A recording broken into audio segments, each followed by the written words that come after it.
In it here now, what are you gonna do now? I'm gonna bid on here now. Who bid $500,000 bid? Welcome to the Legacy of Agriculture. This program will explore the past, present, and future of agriculture. We'll look at the people, products, and events that have formed its history. And now, with today's guest, your host, Chris Bair.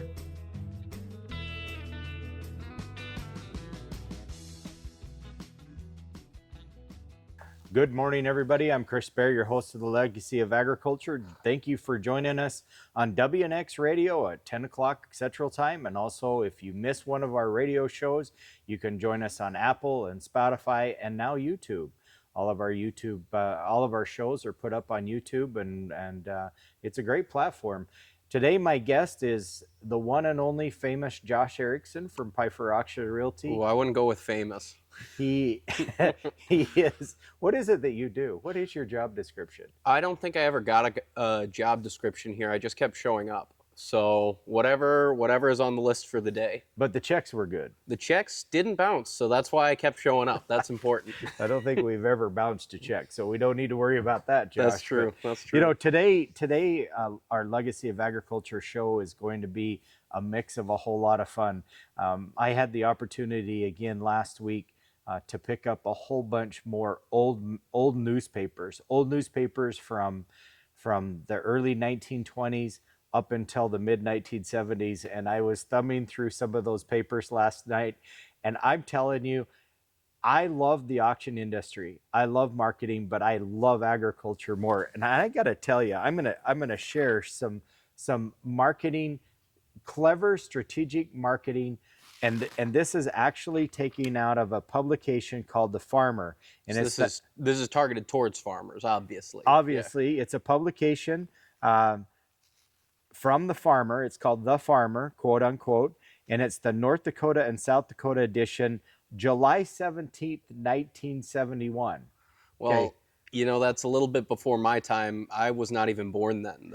I was born, but I wasn't very old in 1971. My little sister was born in 1971. Okay. She would have just been a few months old. A shout out to my sister. But here's an interesting. It's tough on the radio to not be able to show you, right? Mm-hmm. But here's an ad that Chevrolet Trucks put out in 1971, and I thumbed past this ad and then I went back because it's a really cool picture of a Chevrolet pickup in 1971 and a 2-ton truck with a cattle rack on it, and it has a bar graph on it, and it says, "It's a fact of truck life, Chevrolet's last logger." Now, this is what's hilarious about the ad. On the side of the ad, this was a graph that was put together by R.L. Polk and Company, and showing the model years, and then on the side of the graph it says percent of Chevrolet still working, Chevrolet trucks still working. In 1956, they said in this ad that only 55.7% of Chevrolet trucks were still working, but in 1967, the percentage of Chevrolet trucks were 97.7% still working. So I guess if you buy a Chevrolet truck post 1967, it's just gonna last longer, mm-hmm. right? Yeah, so, not the fact that the ad was written closer to that time. No, that has nothing to do with it. It has nothing to do with integrity mm-hmm. in advertising. It's just a funny ad. So this is July 1971. So this was the National Safety Week, right? But I want to go to another ad about Oliver. This is Oliver Combines in 1971. It says no guts, no gadgets. And it's an advertisement for Oliver 535 and 545 Combine. Says they're worth switching to no matter what you own, because Oliver keeps them tough and simple. That is something that's interesting to me, because I feel like if you advertise that today, it's almost anti-advertising. If you tried to put out, hey, we got this brand new pickup, this brand new tractor, and don't you know we have no technology in it. But I'll be honest with you, that would attract me as a buyer more, I think. Yep. Well, during this publication of The Farmer in 1971, it was National Safety Week, and I came across an ad that was all an article that was very, very interesting, and it had to do with National Safety Week back in 1971, in July of 1971. And the ad is titled, "Can I Ride on the Drawbar, Dad?" Question mark. And when I read that ad, immediately being raised on a farm in the 70s, my question probably would have been, why can't you ride on the drawbar, Dad? Why can't you ride on the fenders? And it's interesting as we travel from farm to farm and you look at old tractors that were built in the 50s and 60s and 70s, if that fender or that tractor has never been rebuilt, more than likely you're going to see a wear mark where the paint's been worn off the fender of that tractor because kids stand up on, and as a kid, I always thought, holy cow, that's where the kids rode when they were younger. But anyways, it goes on to in this article to talk about a young man that had been riding on the bar of the tractor, and his dad was pulling a gravity wagon into town, and the young man slipped and fell off. He was 13 years old. He slipped and fell off and kind of went under the gravity wagon. He was hurt pretty good because the tire went over him and he broke some ribs, but he lived through it. A lot of pain. But back in that period of time, you got to remember, medicine was pretty rough.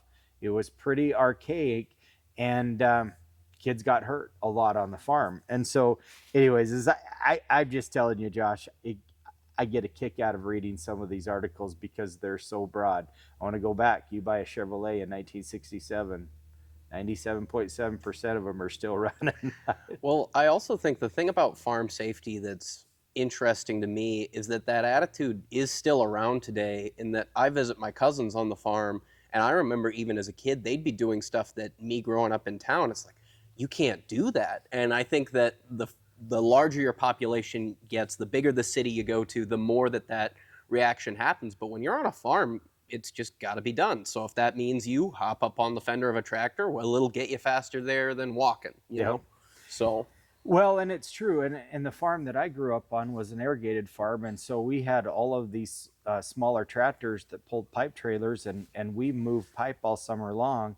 And so it usually was a two-man job because you had to have somebody loading the pipe as the tractor was moving along, but you had to have a driver on that tractor. So there was always two of you that was going field to field moving these pipes. And you rode on the I didn't ride a lot on the drawbar, but I rode a lot on the fender.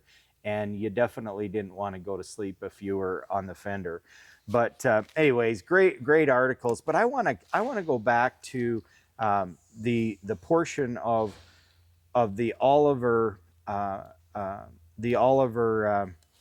ad that said no guts, no gadgets, and that kind of leads us on to what we're talking about in technology and technology today. Now we're down to the end of our first segment of the Legacy of Agriculture. We got just a little bit over a minute left, but we're going to talk a little bit about the technology and the relevancy of this ad that says guts, not gadgets, for the Oliver Combine.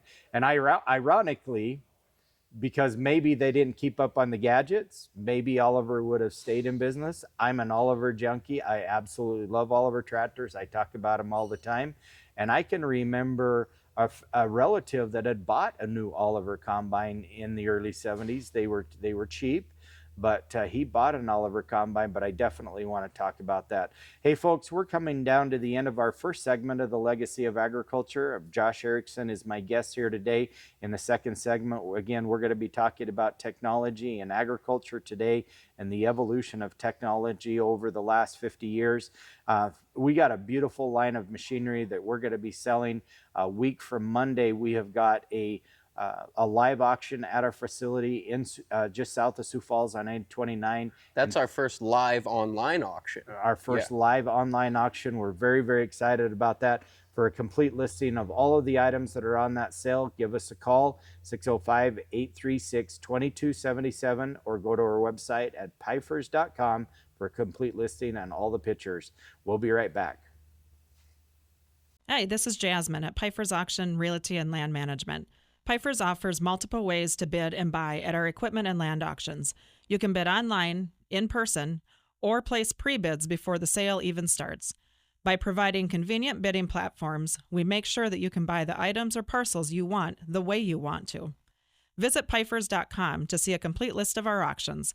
When it comes to bidding, go with Pifers. Nobody does it better. Hey folks, we're back. I'm Chris Bair, your host of the Legacy of Agriculture. We're broadcasting actually inside of our theater just south of Sioux Falls at the Pifer auction facility.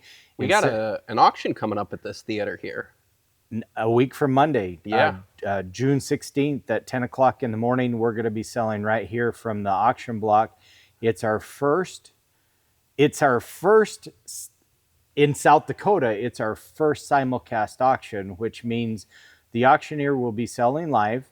The machinery, all of the South Dakota machinery is parked right here in our yard, but we're also going to be selling equipment out of Montana, North Dakota, Minnesota, and all over the area in location, kind of like an online auction, but with a live auctioneer. So those people that are curious about what we're selling, we actually have a beautiful line of machinery that we're going to be selling. We have a package of equipment that came out of Northwest Iowa into South Dakota that we're selling that contains a pair of 8R410s that are very low houred. We've got a S770 side hill combine that we're going to be selling, sprayers, other tractors that we're going to be selling, trucks, trailers, anything that you can imagine, anything that touches agriculture. We're probably going to be selling it on June 16th. And what's interesting, a lot of that John Deere equipment is very late model. And I mean, I got to take a walk around some of it this morning and do some photos for the online portion. It's just beautiful. I mean, it's sitting right on our freeway, our interstate line. And I'd encourage anybody who's interested in some late model equipment, come drive through the yard. It's really nice looking. And that's the nice thing about Pifers is Pifers has a facility that if you're looking for a piece of equipment, especially here in South Dakota, in western Iowa, northeastern Nebraska, or anywhere in South Dakota, if it's on the auction, more than likely it's going to be sitting right here in our yard. Sometimes as far as 60 days ahead of time, that machinery is sitting here. And the reason why we do that, Josh, is we want people to have the opportunity to come look at it, not be going through somebody's shop, not going through somebody's shed, going onto private property, but we bring it right here to our facility where the public can look at it. And, sometimes if you're going to spend $250,000, you want to go look at it. Well, you want to feel comfortable with it. That's the thing with advertising, and that's kind of one of the areas that I do work for with Pifers is I like doing the social media videos. I love cameras, all that stuff. But you can only communicate so much when you've got people's attention on Facebook for a minute. So one of the things that really is something we hammer home is trying to get people in the lot to make their own judgment, because ultimately it's not me writing that $250,000 check. Right. I know I'm not ready for that. So we wouldn't take your $250,000 check, Josh. I think it'd be fun to watch it bounce. That'd be entertaining for me. But no, I think that that is one of the benefits of bidding with us, is that ability to really climb up in the cab and look at how things have been taken care of and make your own judgment. I mean, when it's you spending the money, when it's your neck on the line, you want to be the one who gets to see it. Yeah. Well, not only that, but Pifers has such an amazing organization, especially right here, the Sioux Falls team. We're all great friends. We all come to work pretty much at the same time in the morning. The support staff that we have to be able to represent this equipment to the public are extremely professional. They're very good. They know what they're doing. They're organized. We got more numbers that goes back to more numbers that go back to more numbers to make sure that piece of equipment is identified correctly. And a lot of work goes into putting these auctions together. More, I think, than I ever realized before I joined the auction industry. I mean, if you're sitting on the outside, or, people will be sitting in our theater on Monday, or not this Monday, the following Monday, they'll be sitting in the theater listening to the auctioneers. I think from that end, it looks like, you type a couple words and you take a couple pictures and that's the sale. It's amazing how much actually goes into it. It's surprising. It is, Josh. And what's exciting is let's talk a little bit about this group of John Deere equipment that's come into our yard. There's about 50 or 60 items that are here in the yard that are from one seller. And it was interesting, in the first segment, I was talking about advertising. I was talking about marketing. I was talking about the way that Pifer's does business. And I was going through this old newspaper publication called The Farmer, dated back into 1971. And I opened it up to an Oliver ad. And it said, guts, not gadgets. So obviously, Oliver, the technology was non-existent back in that period of time, per se, other than just the electrical system that would start a piece of equipment, or maybe an electric solenoid shut off the fuel pump, and the headlights and the dash lights. That was the extent of technology back then, right? And so, but in this particular sale, we've got about 15 pieces of technology that we're selling that I want to talk about just a little bit about agriculture and technology. Technology is a real challenge to the auctioneer, and I'll tell you why, and especially in the last 25 years.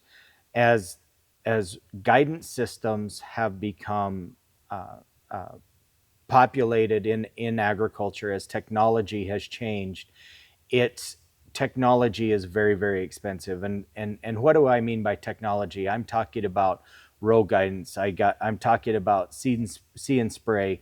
I'm talking about the globes, the monitors, the activations that are inside the monitors. We're talking about the whole compass, and we're painting with a broad stroke when we talk about technology. But this technology that we're selling here on the 16th of June is very, very expensive technology. Just a receiver, just a globe, just a monitor is 5, 10, 15,000, and then you've got to buy the subscriptions to go along with it. But it's created a tremendous amount of efficiency for our farmers, because they're covering more acres. They are getting more done all the time with technology.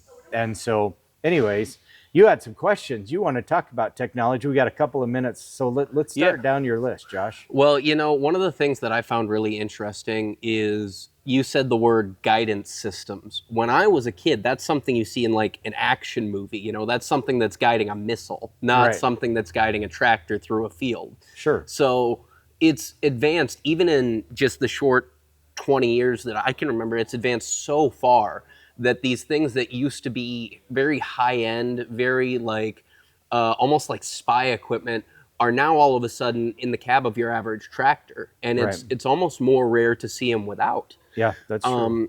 And so I did a little bit of digging and a little bit of research, and I'm sure we'll get a little bit of time to talk about it in later sections on the history of satellite and GPS tracking. And so one of the things that's fascinating about modern tractors is their ability to define exactly where you are in the world. And for our younger farmers, that's normal because it's what they grew up with. But for our older listeners, it used to be that you just, that was your field, but you didn't know the exact latitude, longitude, where you are in the middle, how many seeds are in the ground, exactly where you're positioned in relation to something way up in space, Yep. So we've made it immensely more complicated. But in doing so, you talk about those efficiencies.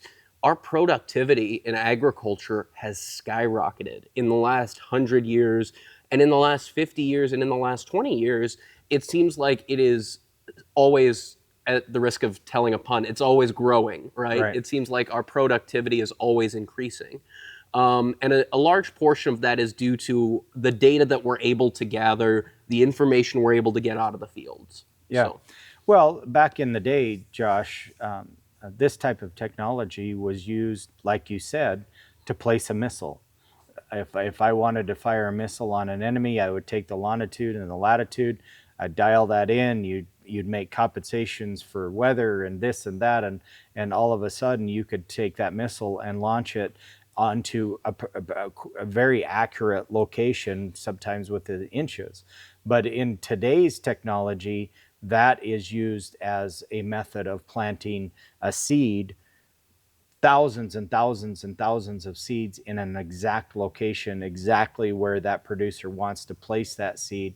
and not only placing that seed, but the fertilizer application, the chemicals that are applied to that farm has become, because of that technology, the farmer has become very, very efficient, because chemicals and fertilizer is extremely expensive.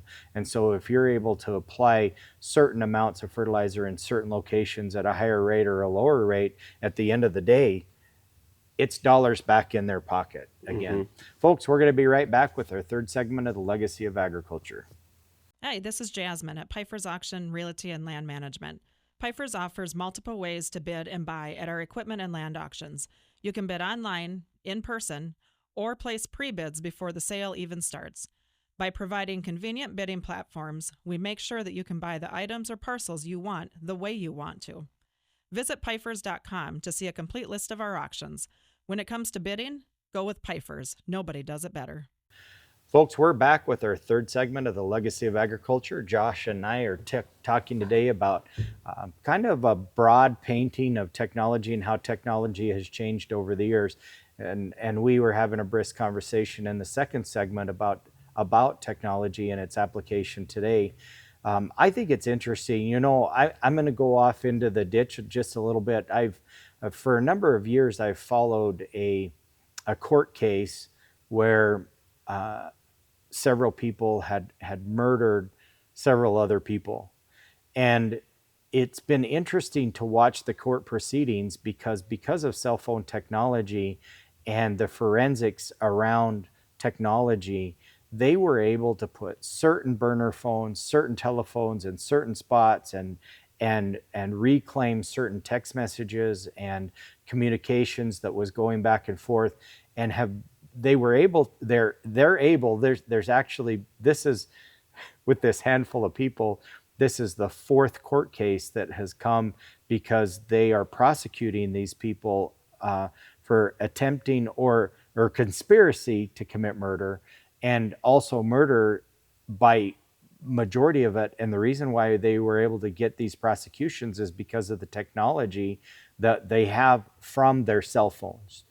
And listening to experts from the FBI, from forensics labs, that law enforcement has been able to create people that's all they do is technology forensics. And I'm not really sure exactly what the term is, but it comes down to technology forensic and being able to use programs to decipher certain text messages, telephone calls, and communication between this group of people that had committed these horrific felonies and crime. And so what does that have to do with agriculture? It has a lot to do with agriculture because we're able to apply that technology back to our farmers, to our producers. A huge portion of it is really just gathering data. You know, it's the amount of information that we have access to is greater than at any period in human history. And so a lot of these tools that we're placing into the hands of average citizens, it allows us to understand the world in ways that was, you know, typically you needed a college degree to know exactly how a rocket functions. I looked it up in 5 minutes. I didn't need to have access to specific libraries about propulsion systems. Now, as farmers are out in the fields and they're planting with some of that same technology, that GPS that can position them, the democratization of it, the making it available to your average everyday Joe has allowed us to understand, and the knowledge that comes with it. You mentioned dollars in your pocket, and we talk about the word efficiency a lot. A big portion of the goal here, the end insight that we establish all of these technologies and tractors for, is to let people know exactly what's happening in their fields at any given time. One thing that I got to do just a very brief amount of research into was yield mapping, and specifically the machines that register how many bushels that your combines are chewing up at any your given basic time. monitors. Yeah, Yep. and those, so even without access to some of the things that position us in the world, those monitors allowed farmers to see where they had low spots in their field, because before then, when you're using just a solid mechanical combine, your average of cropland is across all of your quarter section or your half section or your full section. Right. All of a sudden, you can find out, well, when I have this little area of my field that's planted, it's flooding out and I'm dropping down to 35 bushels instead of 160 bushels an acre. Yeah. And that's bringing my average way down. So how do I solve that problem? Or maybe weeds are choking up an area of your field because of just where it's positioned. Sure. And those kind of things, especially in a world where agriculture is becoming more competitive, where your small-time farmer is giving way to your bigger farmers, the data that provides is essential to making sure your operation is profitable. You know, when if you, and even if you take it to the next step, Josh, to keep kind of it elevated here is you take into consideration, and we did a legacy of agriculture not too long ago with Aulick Manufacturing and the autonomous feed truck that they are now testing and has been under testing here for the last year is it's basically going to be a cabless truck. They have already developed the design. There will not be an operator station. And what does that mean? What does that mean to somebody who has a feed yard or that's feeding cattle? It simply means that the cost savings will probably not be a lot, but the most expensive part of building a truck is the safety features to keep the driver safe. Mm-hmm. It's the heating system. It's the HVAC system, if you will. It's the heating, the air conditioning, the ventilation system. It's the comfort in putting the seats in and all of the technology so that operator can observe that piece of equipment that's being sold. All of that is being taken away. You take the tractor, the autonomous tractors that both John Deere and Case International have designed, there's no cabs on them. Cabs are a very expensive part of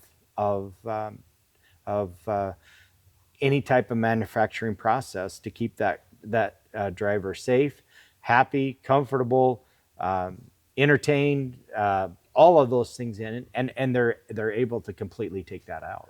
Well, and with these new developments, sometimes, and I think that everybody goes through this, but I think in agriculture it's especially prevalent.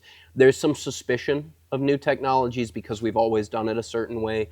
But what we've found is that as the world develops, it doesn't work with everything, but a lot of these things have made us more productive. They've made us able to feed the world better. They've made us able to survive different economic downturns, and a fair amount of them come from a problem that people have looked for a solution for. Right. You know, and so with these cabless trucks, these cabless tractors, with GPS systems that we're selling, it's all an attempt to solve problems that you had from the seat of your open station John Deere 60 years ago. Right. You know?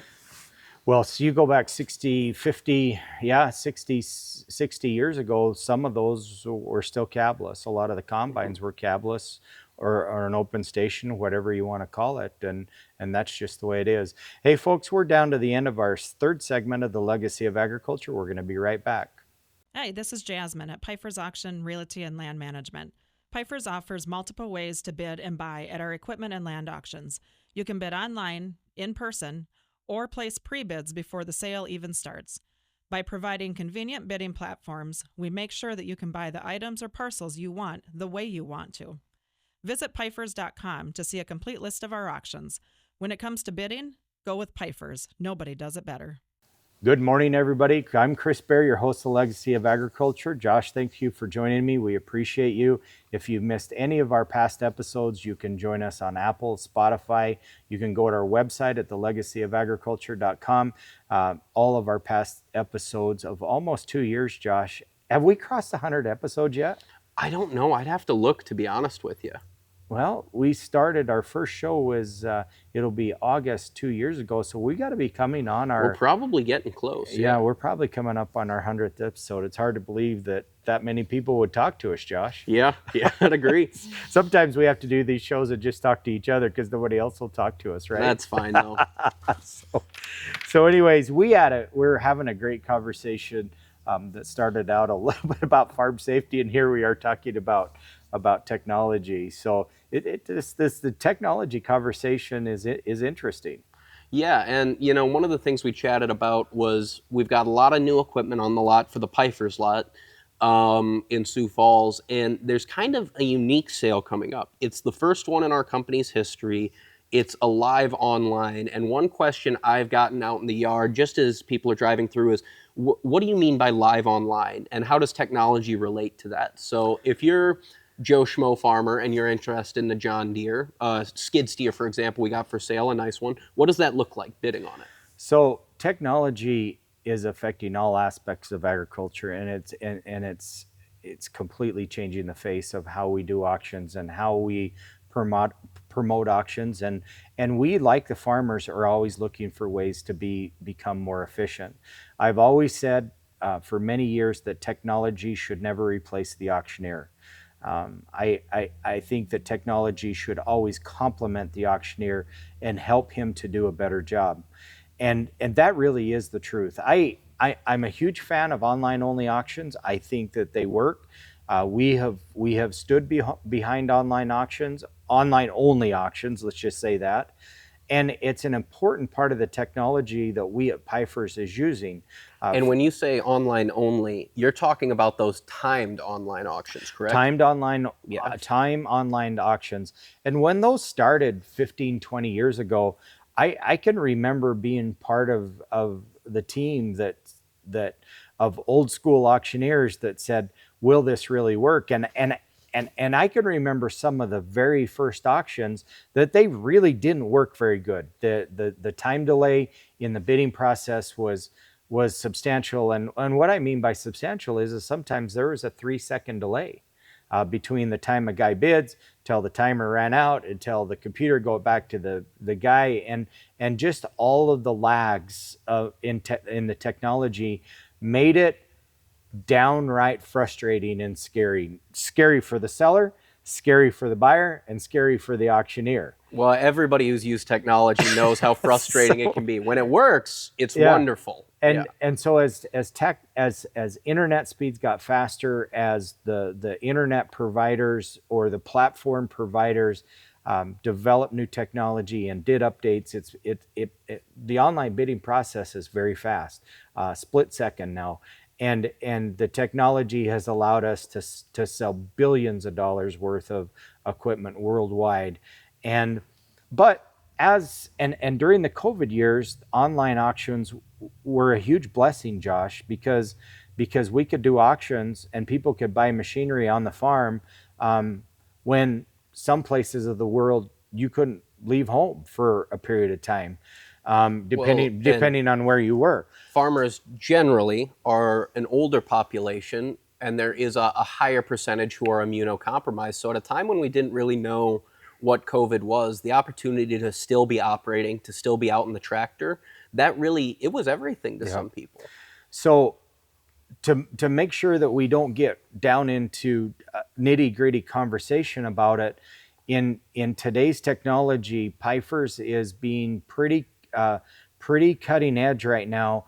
Probably one of the only auction companies that I know of that is combining the online only platform, the simulcast platform, which is a crowdless auctioneer in a box that's selling, and also the live auction platform itself, and is combining all of those into, we've got the online platform before the auction, before the date of the auction. We got the auctioneer that is not only using one platform to receive bid from, our Pifer's platform, but we're also utilizing the Equipment Facts platform as well, and then welcoming the crowd into, while we're selling these pieces, some of these pieces will be remote.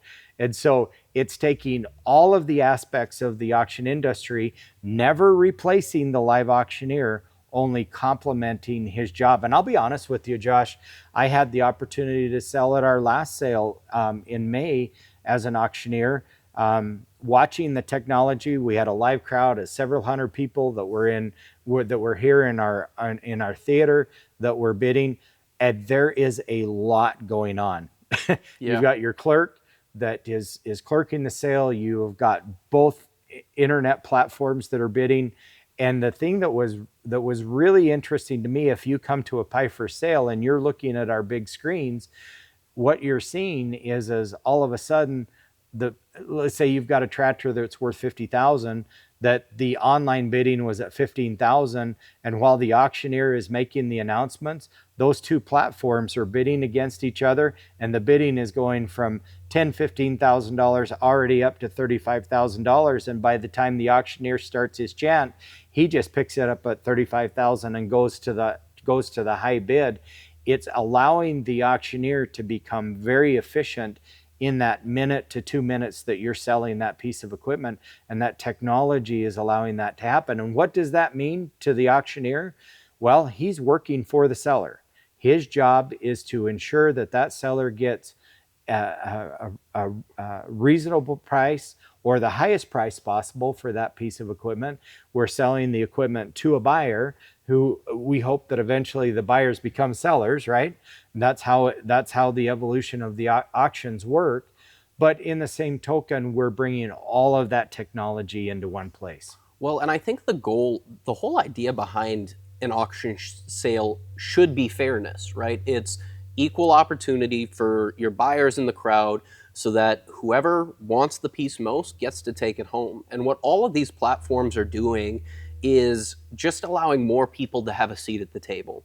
Right. So we're working for the seller in that, yes, we're trying to get them the most amount of money, but we have to remember our buyers in that if you're the type of person who cannot get out of the field, cannot get out of the mechanic shop, cannot make it in person to these sales, you should have the ability to bid as well. Yep. And I think that something like these live online sales, where you have the live auctioneer, you have that ability to talk to customers about what the piece is, but also include those people who are in Canada or down in Mexico or way out in California. It's revolutionary. Well, we talk about, and we're coming down to the end of our fourth segment, but we're talking about only 80% of U.S. farms have access to the internet.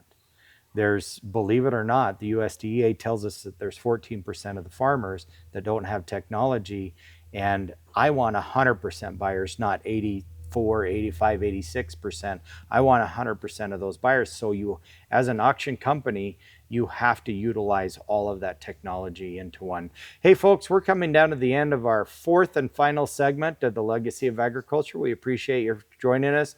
Josh, as you know, hosts some of our Legacy of Agricultures from time to time when I'm not available. He does an absolutely amazing job here at Pifer Auction Realty, and he does an amazing job for the Legacy of Agriculture. Josh, thank you for joining us. Thanks for having me on. Can't wait for the next one. We better get to work. I think so. Have a great day. In it here now, what are you gonna do now? I'm gonna bid on here now. Who bid $500,000 bid? We hope you've enjoyed today's edition of the Legacy of Agriculture with Chris Bair, sponsored by Pifer's Auction, Realty, and Land Management. Call Pifer's at 605-836-2277.